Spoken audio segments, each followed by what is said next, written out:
Syafi'i pernah berkata, ilmu itu bagaikan binatang buruan, sedangkan pena adalah pengikatnya. Maka ikatlah buruanmu dengan tali yang kuat. Kutipan ini menggambarkan kehebatan sebuah tulisan, melalui tulisan dan kegiatan menulis. Kita ikut andil dalam merekam sebuah kejadian serta menyimpan berbagai bentuk pengetahuan. Jangan bayangkan tulisan yang dimaksud adalah tulisan Latin seperti yang sedang kalian baca sekarang. Perlu proses panjang untuk akhirnya. Bangsa kita mengerti dan menggunakan aksara Latin secara universal dalam keseharian.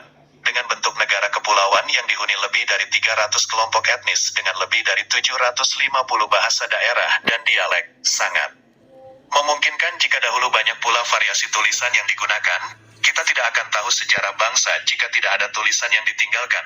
Kamis, tanggal 24 Maret tahun 2022, saat Kepala Bidang Perpustakaan Boy berkunjung ke Yayasan Surya Pringga Dermayu, kediaman almarhum Kitarka Desa Cikedung Lor Blok 1 RT 05 RW 02 mengatakan bahwa zaman dahulu manusia menggambar lambang-lambang atau menulis menggunakan aksara kuno dengan cara dipahat. Hal tersebut dapat dilihat melalui barang-barang peninggalan, seperti prasasti yang terbuat dari tanduk dan tulang hewan, kayu, batu, lempeng emas, perak, tembaga, hingga perunggu. Selain dipahat, ada pula tulisan kuno yang ditemukan dalam bentuk naskah yang sudah ditulis menggunakan tinta dengan media daun lontar, nipah, bila bambu, janur kelapa, daluang, dan lain sebagainya.